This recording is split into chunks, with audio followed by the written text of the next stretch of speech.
How to add high school on your profile Facebook. Hello guys, how it's going? Today I will show you how to do this. Make sure that you like and subscribe in our channel. So let's start.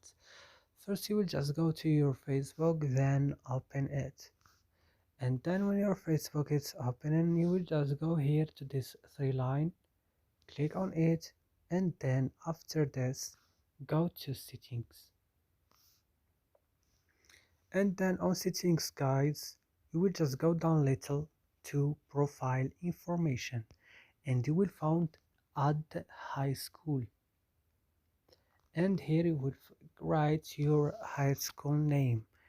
For example, it's friend, let's see, friends like this to Los Angeles, and here you will add the year if you want, if you don't want, you just click here save.